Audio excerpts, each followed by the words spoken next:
Hi there, and welcome to our channel. My name's Kim Chamberlain, and this is a series of interviews on behalf of the Facebook group Channeling Development and Spiritual Growth, where I have the great pleasure of being able to interview a range of people who are experienced channelers.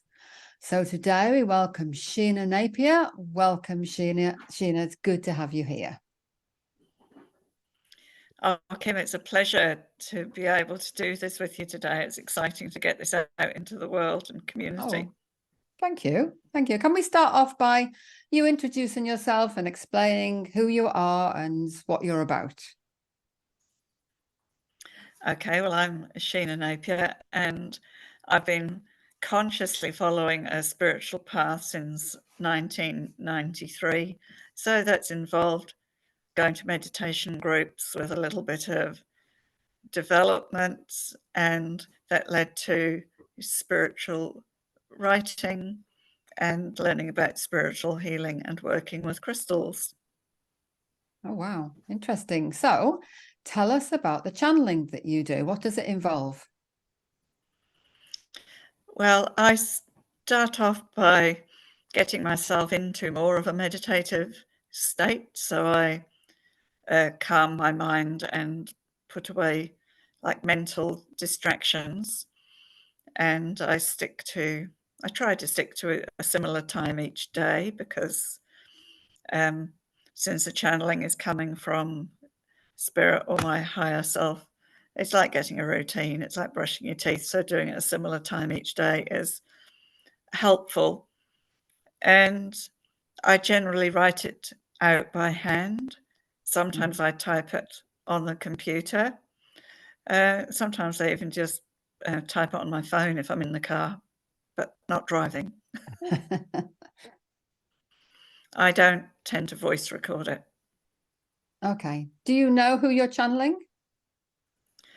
For a while, it was mostly someone I knew as Priscilla. Oh, I'm wondering if sometimes it could be different people because the topics can vary widely, so it would potentially make sense for different people to come through. I'm not terribly concerned about that. I I just know that it's kind of a loving energy. There's no put downs. And obviously, on one level, it's going to be a mix of how I would phrase things and what spirit wants to say, because they'll communicate with me or anyone else in the easiest way that's possible. So sometimes there'd be no harm in them using a phrase that I might use if that fits what they want to say. okay. How do you know that you're actually channeling? How do you know that? Well, there's little things because when I start, I often get an image which is completely unrelated to what I'm doing at the moment, because when I did some channeled writing a little while ago, I got an image of some daisies, which then took me to that childhood memory of making, daisy chains Oh, in the yeah. summer. Yeah. And then I also got some lyrics of a song I hadn't heard for years. And these are ways that spirit is emotionally connecting me in to give me like a metaphor that I can elaborate on to clarify the topic for people, because often if we describe something in a very analytical, scientific way, it doesn't necessarily get the message across. So if we're able to share it in a way that someone can relate to their own personal life, the message kind of gets through a bit deeper because they can relate it to how they're living at the moment. Oh, yes. Otherwise, it does sound a little bit too highfalutin and airy-fairy and not possible for somebody who's not tried before. That makes sense. So for somebody who's completely new to channeling and starting out, do you have any advice? Well, first of all, don't expect too much. I mean, if you're wanting to do written channeling, don't expect to get hundreds of words first time you try. Get in the habit of meditating regularly if you haven't before. So if you're wanting to write about love or compassion or a topic that's new to you, possibly listen to a guided meditation on that topic. So then after that, you could just quietly say in your mind, Spirit, what else would you like me to know about this? Or what would you like me to know that would help my life right now? And you might get 3 or 4 words, you might get an image, you just might get an idea, which might be a couple of words. You might get nothing till you go away and you're doing something mundane, because Spirit often connects with me when I'm putting washing in the washing machine. My mind must be in neutral then, so they can get through. Get through a bit easier. Yeah. Yeah. Okay. If you've got a chatterbox mind, you're not going to hear the subtle voice of Spirit, because your chatterbox mind is your ego, which loves to argue with you and put you down and tell you need to lose weight and all that kind of jazz. But that's not what Spirit does. Spirit only brings through kind messages. Only kind, yep. So if you're getting anything else, you haven't connected with your true spiritual voice, which might not be, an angel or a past loved one. It might be your higher self, because they say everything we need to know comes from within.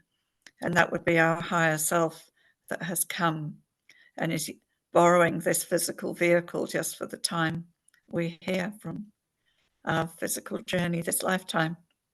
True. So for those people who might be concerned that, is it a little bit dangerous to connect to something that you don't know, what would you say to that? Well, if you're doing it with pure love and light, and if you visualize yourself being surrounded with a bubble of light, you don't have to be able to be someone who can see yourself surrounded with light. But if you just say to yourself, Spirit, please surround me with love and light and protection, you might want to light a candle just as that sort of focus your attention, that it's all about purity. If you're someone who is attracted to a particular crystal that you've cleansed in the sunlight or rain or something, you might want to just hold that crystal and have it near to you. I mean, people can do this who have a strong Christian faith, and they can get connections from biblical people, so they can sit with their Bible beside them and open the Bible, and they might get inspiration to start from something they read there. It's not peculiar to anyone from a particular faith. No, that's true. There's a lot of wisdom out there that we can connect into, and there isn't just one way. There's many ways. Yeah. Okay. Thank you. Very helpful. Any last words before we finish? Well, just take it easy and give yourself time to learn it. When it's new, possibly getting a regular meditation practice, as I said in the beginning, is a good starting point. And if you are in a meditation group with other people, that helps to raise your vibrations more quickly than if you're on your own. And make a practice perhaps of cleansing the energy in your house, which could be like using a singing bowl. Even just clapping your hands can brighten the energy in space. It's like creating a sacred space for yourself, isn't it, when you're ready to connect? Yeah. And maybe envisage yourself being showered with a white light, the way you would have a shower before you went out in the evening to socialize with your friends. Just see it as an important ritual, but it doesn't have to involve a great deal of ceremony.